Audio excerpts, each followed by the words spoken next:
How did one visit to a small, embarrassing house end with me getting served papers in a courthouse lobby while strangers watched? Why did I keep saying he was the problem, right up until a judge read my own posts back to me like facts? What happens when the man you call weak answers you only with lawful steps that start the same day? My name is Ligeia Keane, and I like clean lines in life. I liked clear plans. I liked people who looked like they were going somewhere. When I met Ethan Marlow, I told myself he was safe. He was polite. He was steady. He looked at me like I was rare. I thought that meant I could shape him.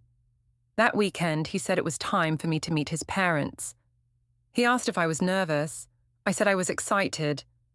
I even practiced my smile in the mirror. I chose a simple dress that still looked expensive. I told myself I was being respectful. In my head, respect always had a price tag. We drove to the suburb where he grew up. The streets were quiet. The lawns were trimmed but plain. The houses were close together, like they were trying not to take up space. Ethan kept one hand on the wheel and one on the coffee he bought me. He asked if I wanted music. I said no, because I wanted to listen.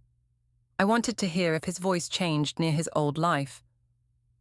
When we turned onto his parents' street, he slowed down. He pointed and said that was their place. I looked, and my stomach dropped like I missed a step. It was a small bungalow. It was not broken. It was not dirty. It was just modest. The paint looked a little tired.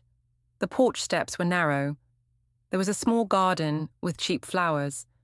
It felt like a place where people said, "Good enough," and stopped. Ethan parked and smiled like he was proud. He asked if everything was okay. I said yes. I said it too fast. He opened my door and offered his hand. I took it, but I already felt like he tricked me. His mother, Marlene, opened the door before we knocked.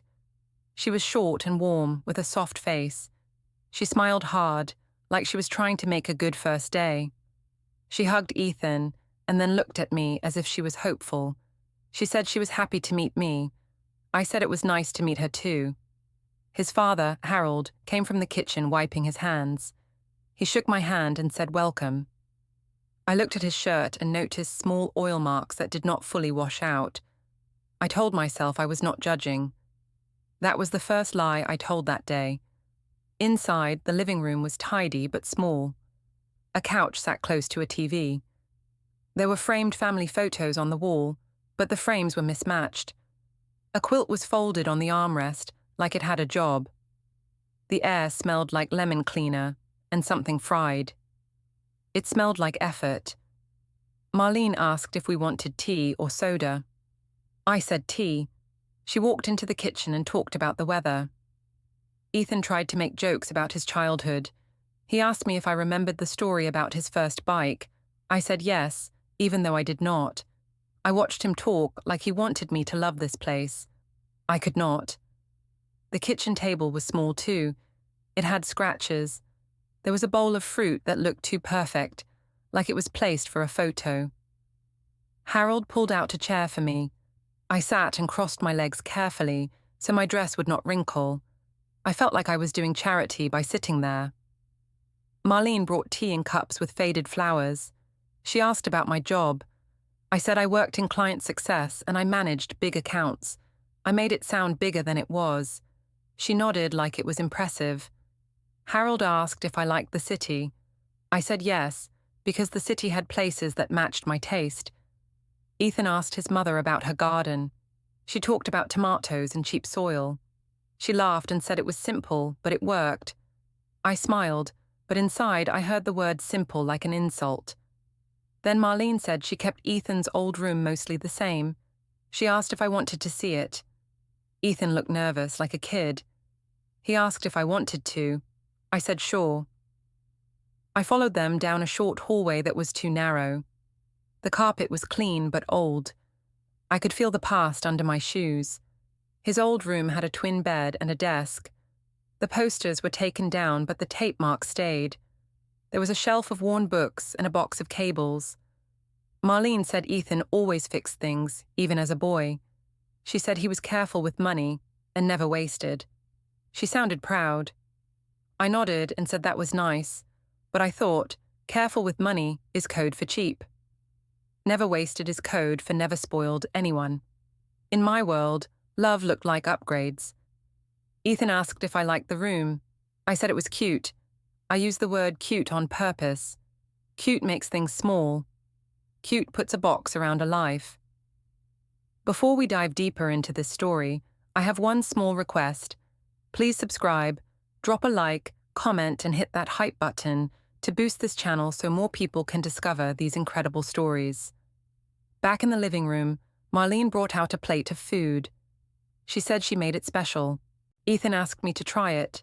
I said I was not very hungry. That was not true. I just did not want to owe them anything, not even a compliment. Harold turned on a small fan because the room felt warm. It hummed like a cheap machine.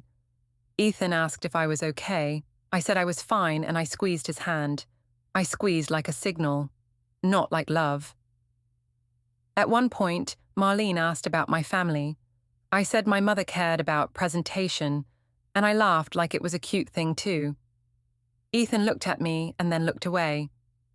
I noticed it, and I told myself he was being sensitive. When we stood on the porch later, Marlene hugged me again. She said she hoped to see me soon. I said yes, but my voice came out flat. Harold told Ethan to drive safe. Ethan said he would. In the car, Ethan asked what I thought of them. I said they were nice. He asked if something bothered me. I said no. He asked again, softer. I said I was just tired. I acted like he was the one pushing too hard. As we drove away, I stared at the small house in the mirror until it disappeared. I told myself I had standards. I told myself I was protecting my future. I still say that, even now, even after what I did later. My phone buzzed in my lap. Bryn had sent a selfie from a restaurant with a new handbag on the table. She asked how the parent meeting went. I looked at Ethan's calm face and the simple road ahead, and I typed back that I had just seen my whole future get smaller. On Monday, I went back to work like nothing happened, but my head stayed in that little living room. I kept seeing the narrow porch steps and the faded cups. I told myself I was not shallow. I told myself I was realistic. I said to myself that love could not live on good enough. Ethan texted me a sweet message before I reached the office. He said he hoped I had a good day, and he thanked me for coming with him. I read it twice and felt annoyed by how calm it was. I replied with a heart, because that is what a good girlfriend does. Then I put my phone down like it was heavy. At work, people noticed my mood. Sophia asked if I was okay. I said I was tired. My manager asked if I could join a quick client call. I said yes, because I always said yes when it made me look important. I liked being the person who solved problems. I liked being needed. I thought that meant I deserved more. During lunch, I met Bryn at a coffee shop near the office. She asked how the parents were. I said they were sweet, but I said the house was small. I said it like a joke, like it was just a detail. Bryn widened her eyes and asked if I was serious. I said yes and laughed. She told me that family background matters. She said it starts small and then stays small. I agreed fast. I wanted someone to tell me I was right. Bryn asked what Ethan did for work again. I told her he worked for the city. She asked how much he made. I said I did not know exactly. That was true, but I also had not pushed for details because I liked the mystery when it still served me. Now it did not serve me, so I started to feel angry at my own choice. Bryn said I should not waste my best years. She said I should not build a future with someone whose parents looked stuck. She asked if Ethan had plans to buy a bigger house. I said he did, but he talked about waiting and saving. Bryn asked why he needed to wait if he loved me. I said he liked to move slow. When I said that, it sounded like an insult.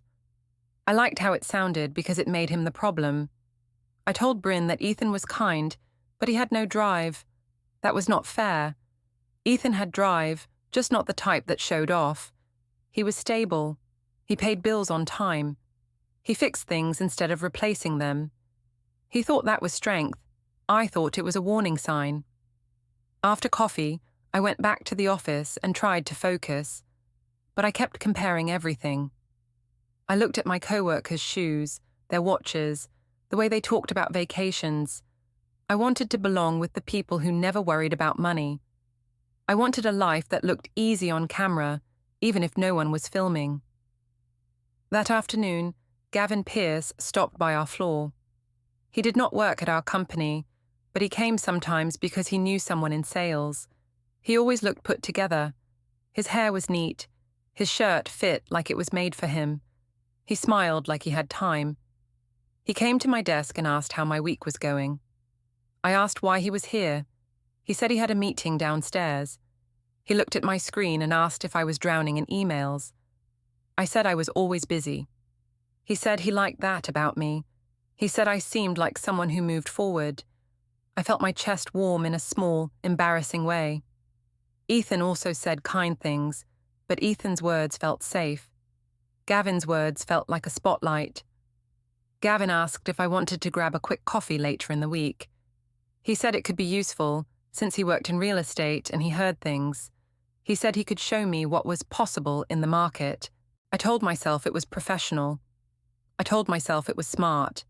I said yes. That evening, Ethan picked me up after work because my car was in the shop. He asked how my day went. I said it was stressful. He asked if I wanted to talk. I said, not really. He drove in silence for a minute, then asked if I was still thinking about his parents. I said I wasn't. I said he was being insecure. He asked what I meant. I said he kept looking for problems. I said his parents were fine, and I said he should stop acting like I judged them. I watched his face tighten for a second. It was small, but I noticed. I told myself he was too sensitive. I told myself I should not have to comfort him for something that was true. At home, he started talking about budgets in a gentle way. He said he wanted us to plan a bigger place in a year or two. He said if we saved, we could do it without stress. He asked what kind of neighborhood I liked. He asked what I wanted in a home. I said I wanted space. I said I wanted light. I said I wanted a house that felt like success. Ethan asked what success meant to me. I said it meant not struggling. He said we were not struggling. I said we were one emergency away from it. That was not true, but it sounded powerful. He asked if I thought he was not enough. I said he was twisting my words. I said I was only asking for normal things. I said any man would want to give his partner a good life. He asked if I thought he did not want that. I said I thought he was afraid. That was one of my tricks. If he defended himself, I could call him defensive. If he stayed quiet, I could call him guilty. Either way, I stayed on top. Later, while Ethan showered, I opened my phone and checked my messages. Bryn had sent more texts about not settling. She said I should set a standard and make Ethan meet it. She said a man rises when he is pushed. I liked that idea. It made me feel like a coach, not a bully. Then a new message came in from Gavin. He said it was nice seeing me and he hoped my evening was going well. He added a smiley face. It was simple, but it felt personal. I told myself it was harmless. I replied that it was good, just busy. Ethan came out of the shower and asked who I was texting. I said it was Bryn. He asked why I looked tense. I said I had a headache. He offered to rub my shoulders. I said no. I said he touched me like it was a job. That was a cruel thing to say, and I said it anyway because I wanted him to feel unsure. He asked what I wanted from him. I said I wanted him to be more confident. He asked how he could do that. I said he should stop living like his parents. He flinched again. Then he nodded slowly, like he was putting something away inside himself. When Ethan went to the kitchen, I saw his laptop open on the table for a second. A spreadsheet was on the screen, but I could not see the title. He clicked it closed fast when he noticed me. He asked if I wanted tea. I said no. He looked tired. I told myself it was because he knew I was right.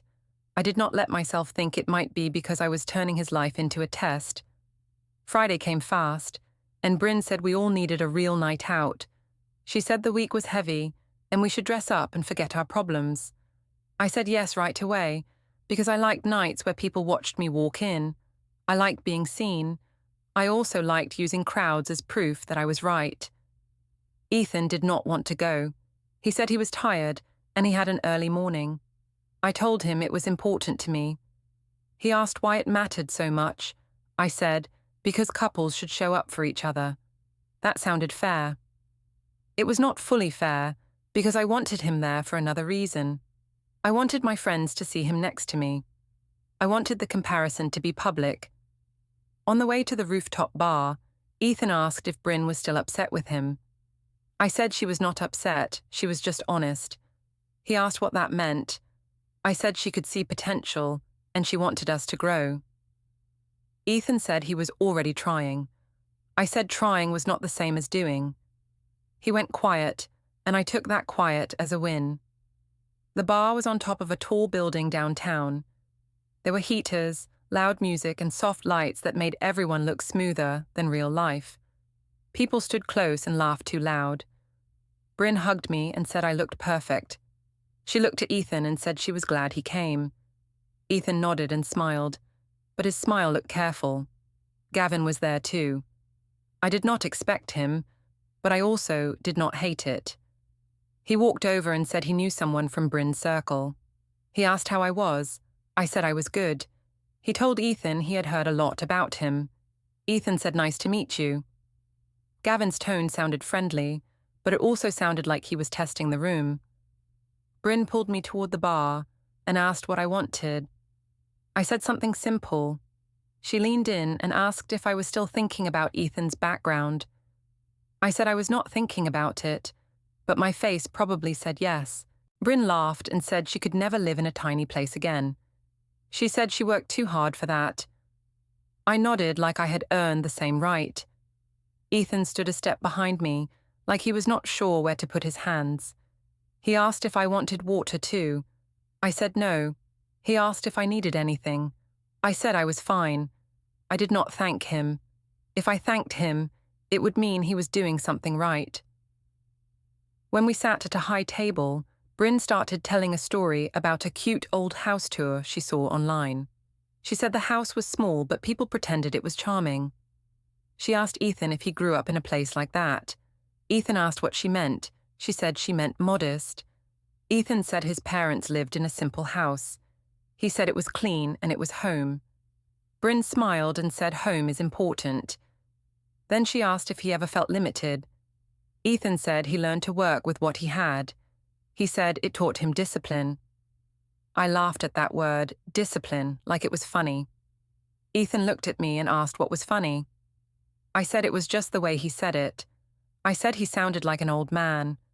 People laughed because I laughed first. That is how crowds work. If you laugh, they join you, even if they do not fully understand. Someone else, a guy from Bryn's friend group, asked Ethan what his parents did. Ethan said his father worked with cars and his mother helped at a school. The guy raised his eyebrows like it was a joke. I leaned in and said that explained why Ethan always talked about saving. I said it like a casual fact. Ethan's face went tight. He asked why I was saying that. I said I was just explaining him to people. Bryn asked Ethan if he planned to upgrade soon. Ethan said we had plans and we were saving. Bryn asked how long that would take. Ethan said he did not know yet, but he wanted to do it right. Bryn said right sounded like never. People laughed again. I felt a rush in my chest. It was the rush of being backed up. Ethan asked if we could talk privately for a second. I said we did not need to. I said he was making it awkward. He asked if I could stop teasing him. I said it was not teasing, it was reality. I said if he was confident, he would not mind jokes. That was my favorite move. I could hurt him and then call him weak for feeling hurt. If he reacted, I could act shocked. If he stayed calm, I could say he did not care. Either way, I stayed clean in front of everyone. Gavin watched without joining in. He sat next to me and asked if I was okay. I said I was fine, and I rolled my eyes slightly toward Ethan. Gavin nodded like he understood. He said some people do not know how to handle ambition. I said yes, exactly. I did not even notice how quickly I agreed with him. Later, Bryn asked for a group photo. Everyone stood close. Ethan moved to stand next to me, and I shifted slightly so he ended up on the edge. Bryn lifted her phone and said we should do a short video too, like a toast. She said we should each say one thing we wanted in life. When it was my turn, I said I wanted growth. People cheered. When it was Ethan's turn, he said he wanted peace and a stable home. Bryn laughed and said, "That was such a dad answer." I laughed too. Someone repeated stable home in a silly voice. Ethan looked down, then looked up and forced a smile. I saw a phone camera pointed at him. I knew someone was recording. A part of me should have stopped it. Instead, I kept smiling. I told myself it was not serious. I told myself he should learn to take it. Ethan asked if we could leave. I said it was too early. He said he felt uncomfortable. I said he always made things about himself. He said he did not want to be laughed at. I said no one was laughing at him. They were laughing with him. He asked how that made sense. I said he was twisting it again. He went to pay the bill without making a scene.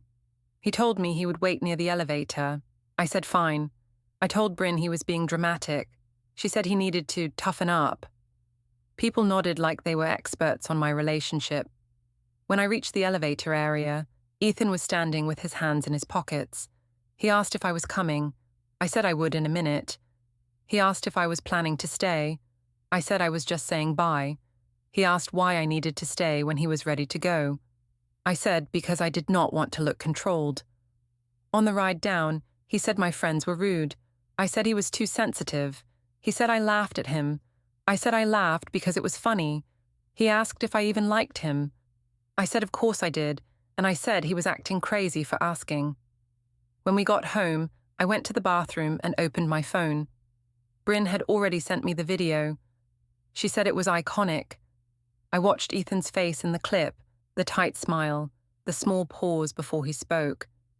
I told myself it was harmless. Then I posted a short part to my story with a caption about tiny house energy. A few minutes later, someone replied and tagged Ethan's workplace in a comment. I stared at the tag, and my stomach finally moved. Ethan knocked softly on the bathroom door and asked if I was okay. I said I was just washing my face. He walked away, and I heard him open and close a drawer in the hallway, like he was placing something somewhere safe. The next morning, I woke up and checked my story again, before I even brushed my teeth. The view count was high. That should have made me happy. Instead, it made me tense, like I had opened a door and could not close it. Ethan was already up. I heard him in the kitchen, moving slowly. I heard a soft click like a drawer locking. When I came in, he had a mug that was not his usual one. My mug was on the other side of the counter. 2 mugs, 2 corners. It looked planned. He asked if I wanted coffee. I said no. He asked if I saw the comments. I said I did not know what he meant. He said someone tagged his workplace. I said people tag everything. I said it was not my fault if strangers were weird. He asked if I could take the story down. I said it was just a joke. He asked why a joke needed his name near it. I said he was being controlling again. That word worked on him before. This time he just stared for a second, then looked away. He left for work early. I watched him from the hallway. His car was pointed toward the street like he did not plan to stay long. I told myself I was imagining things. At lunch, I checked my phone and saw a message preview from Gavin. He asked if I was okay after last night. He said I seemed stressed. I told myself it was nice that someone noticed. I replied that Ethan was overreacting. Gavin sent back that some men use guilt to keep women small. I read that line twice. It fit my story too well, like it was made for it. After work, I went to pick up Mila from school. I liked pickup time because other parents saw me. I liked being the together mum. Ethan usually did pick up on Wednesdays, but I told him I wanted to do it. He did not argue. He just sent a short text that said okay. In the pickup line, Mila ran to me with her backpack bouncing. She asked where Dad was. I said he was busy. She asked if Dad was mad. I said no, and I smiled too wide. She looked at my face like she did not believe me. On the drive home, she asked why Dad was quiet lately. I said grown-ups get tired. She asked why he slept in the guest room. I said he liked it because it was cooler. She asked if I did something wrong. I said no, and then I added that Dad got upset about jokes. I made it sound like he was the child. When we got home, Ethan was already there. That surprised me. He was in the kitchen, wiping the counter even though it was clean. He asked Mila how school was. She told him about a drawing. He listened. He looked calm with her. That made me annoyed, because calm is hard to fight. Mila ran to her room to show her drawing, and Ethan asked if we could talk. I said we could, but I said I did not want drama. He nodded once. He asked me again to stop posting things that humiliated him. I said I did not humiliate him. I showed real life. He asked if real life needed an audience. I said he cared too much about what people thought, but I knew that was my thing, not his. He said his coworker had asked him about the video. He said it was embarrassing. I said he should have laughed it off. He asked why I could not simply remove it. I said because I would look weak if I deleted it. I did not say that out loud. I said I did not want to live like I was scared. He asked if I wanted to stay married. That question landed like a slap because it was calm. I said of course I did, and I said he was being dramatic again. He asked what I wanted then. I said I wanted him to stop acting like a victim. I said I needed a partner who could handle pressure. He stared at the sink for a long time, like he was counting something in his head. That night, we went to a family restaurant for Ethan's cousin Noah's birthday. It was a long table, with kids at one end and adults at the other. It was loud, but not fancy. I wore a nice coat anyway. I wanted to look like the best thing in the room. Marlene hugged Mila and asked if she wanted dessert later. Harold asked Ethan about work. Ethan answered with short sentences. Marlene looked at me and asked if everything was okay. I said yes, and I smiled. I smiled like a shield. When the food came, Noah asked how we were doing. Ethan said we were fine. I cut in and said we were working on communication. I said it like Ethan was the problem that needed fixing. Noah asked what that meant. I said Ethan had become distant and cold lately. Ethan looked at me and asked why I was saying that here. I said because family should know the truth. Marlene asked if we needed help. I said we did not need help. We needed Ethan to stop shutting down. Harold's face tightened. He asked Ethan if that was true. Ethan said he did not want to argue in public. I said he always avoided the real talk. I made it sound like he was hiding something. Mila tugged my sleeve and whispered that Dad looked sad. I told her Dad was just tired. She looked at Ethan again and then looked down at her plate. She stopped eating. Across the table, Bryn texted me memes about tiny house energy again. I did not even notice she had followed the story so closely. I showed the phone to my mother Diane under the table. Diane smiled and nodded like I was doing something brave. After dinner, outside in the parking lot, Marlene asked me for a private moment.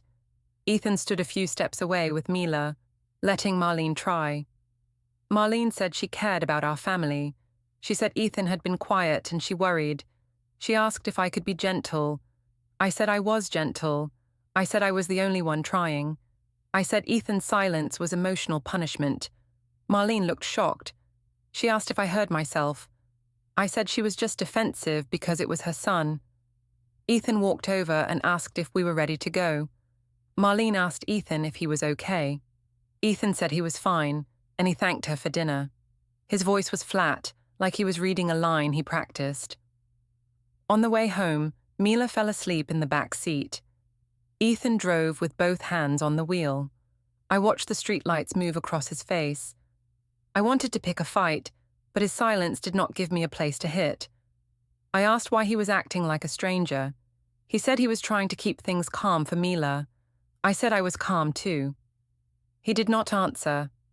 At home, I saw a faint toner smell near the office corner, like the printer had been used. A blank page sat in the tray. Ethan closed the printer cover softly when he noticed me looking. He asked if I needed anything. I said no. Later, when I went to the bathroom, my phone buzzed again. A message came from Gavin, asking if I wanted to talk tomorrow. I looked at Ethan's closed guest room door and told myself I deserved someone who did not make me feel guilty for being honest. Then I heard a small beep from Ethan's phone in the living room, like a recording app starting or stopping, and I held my breath without knowing why. I told myself the beep I heard was nothing. I told myself Ethan was watching a video, or he was turning off an alarm. I did not want to think he was collecting anything. In my mind, only dramatic people collect proof. I believed I was not dramatic, I was just honest. The next day was Saturday, and I planned it like a test. I wanted Ethan to chase me a little. I wanted him to prove he was scared to lose me. I woke up early and made noise in the kitchen so he would notice me. He walked in with that different mug again. He asked if I slept well. I said I did not. He asked why. I said I felt alone in the same house. He said he was sorry I felt that way. He said he was trying to keep the peace. I asked if peace meant ignoring me. He said it meant not fighting in front of Mila. I said Mila already felt it. He said he knew. Then he asked if we could talk later, when Mila was playing. I said we could, but I said I was tired of talks that changed nothing.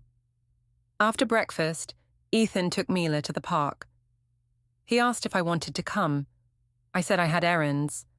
That was partly true, but mostly I wanted space to do what I wanted without his eyes. As soon as they left, I opened my phone and messaged Gavin. I told him Ethan was acting cold and distant. I said it felt like punishment. Gavin replied fast. He said some men do silent control because it is safer for them. He said I should not let Ethan shrink my life. I liked reading that because it took the blame off me. I told Gavin I wanted coffee. He said he knew a place near the gym lobby. I told myself it was still normal. I told myself I was just talking to someone who understood growth. I got dressed and went out. At the coffee shop, Gavin waved like we had known each other for years. He asked how I was holding up. I said I was fine, but I said Ethan was acting strange. I said he watched his phone more. I said he moved things around at home like he was marking territory. Gavin said that sounded unhealthy. He asked if Ethan ever got angry. I said Ethan did not yell. I said he just made me feel like the bad one without saying it. Gavin said that was a tactic. He asked what I wanted long term. I said I wanted stability and comfort. I said I wanted a home that looked like success. Gavin said he could show me listings, just to remind me what was possible. He said I deserved a life that matched my energy. I told myself he was inspiring me. I did not call it flirting. I called it support. When I came home, Ethan and Mila were back. Mila ran to me and asked where I went. I said I had errands. Ethan did not ask. That bothered me. He used to ask. He used to worry. Now he watched Mila take off her shoes, and he reminded her to put them in the basket. He was so calm it felt like a wall. I tried to push him. I asked why he did not ask where I went. He said he assumed I was handling what I needed. I asked if he cared anymore. He said he cared about Mila and about a stable routine. I asked if I was not part of that. He said I was, but he said he could not keep doing the same fight. I said he was giving up. He said he was choosing a safe way forward. I asked if he was threatening me. He said he was not threatening anyone. He said he was setting boundaries. That word made me angry because it sounded like therapy. It sounded like something people say when they want to be right. Later, Mila watched cartoons in the living room. Ethan asked if we could talk in the kitchen. I followed him and leaned against the counter like I was bored. He said he wanted us to stop involving other people. He said my friends and my mother were making it worse. I said they were just telling the truth. He asked what truth. I said the truth that he moved slow, that he did not provide enough, that he made me feel trapped. He asked how he trapped me when I had my job and my friends and my choices. I said he trapped me with his small life. I said meeting his parents showed me where he came from and where he would always return. Ethan's face changed, but he kept his voice even. He asked if I realized how cruel that sounded. I said it was not cruel. It was honest. He asked if I wanted to be married to him at all. I said yes, but I said I needed him to step up. He asked what step up meant. I said more money, more confidence, more respect. He asked how he could earn respect if I mocked him. I said I mocked him because he let me. I said a real man would not let people laugh.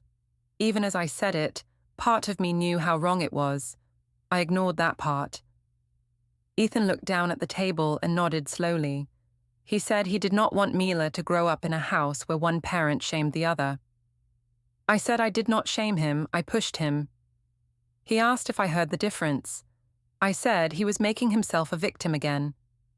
Then I saw small signs I could not explain away. A new key was on his keyring. A drawer in the hallway office area clicked when he closed it, like it was locked. A sticky note sat on the edge of the desk that said to bring forms.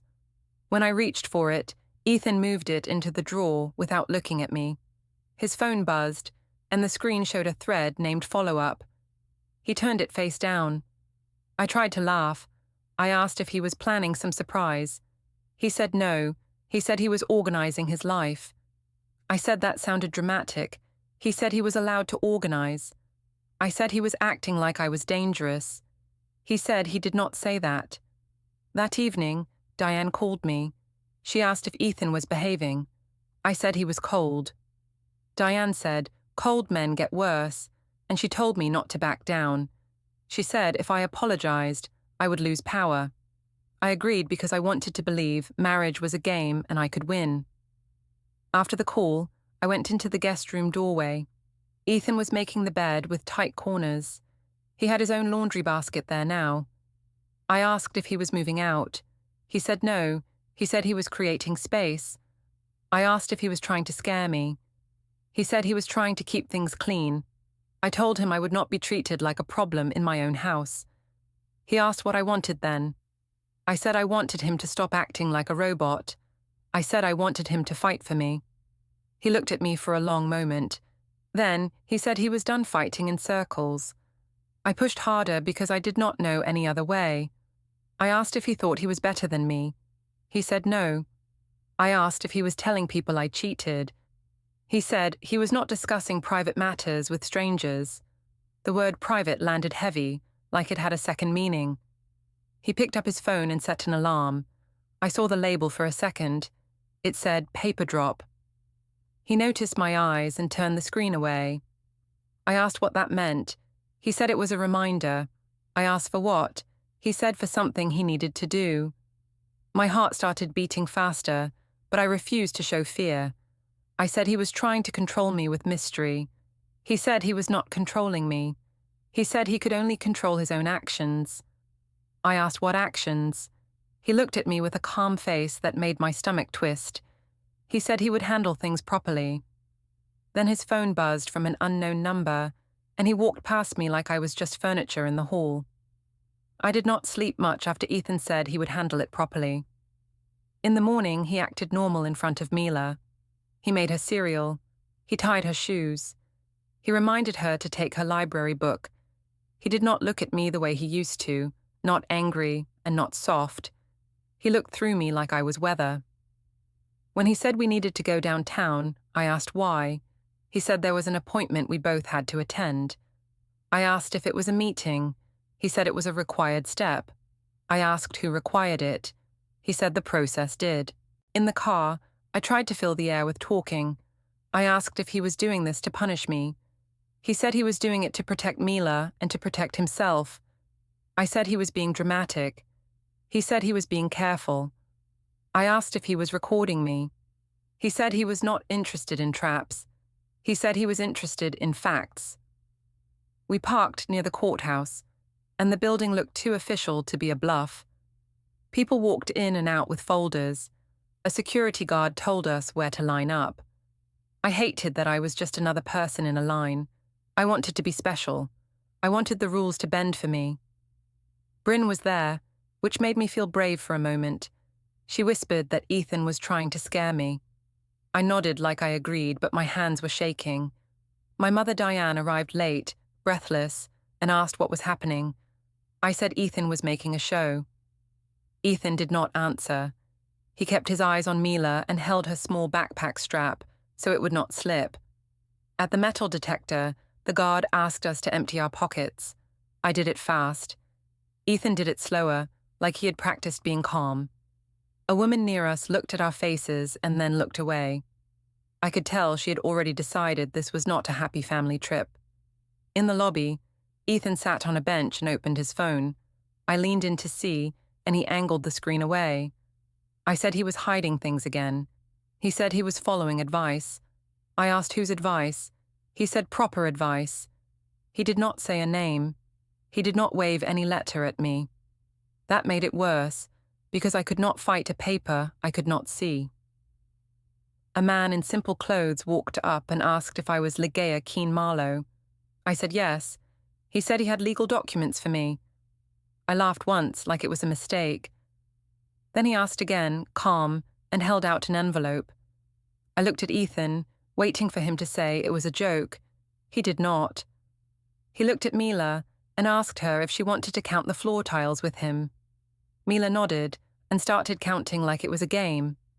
My stomach turned. I told the man I would not take it.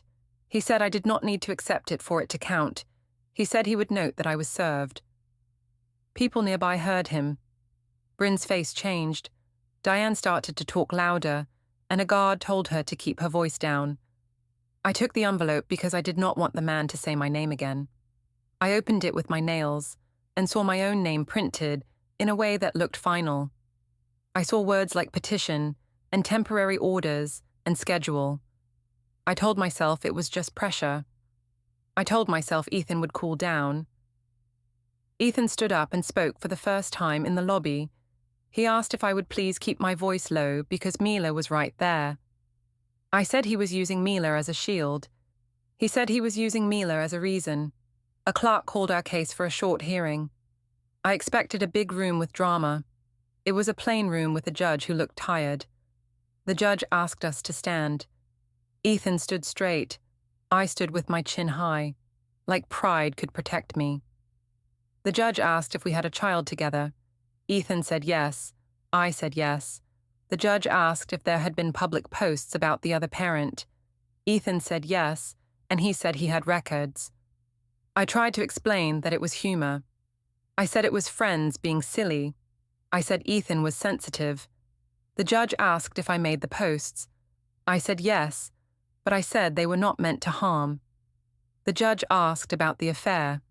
My throat went dry. I tried to say it was not relevant. The judge said it was relevant to trust and to stability, not to shame.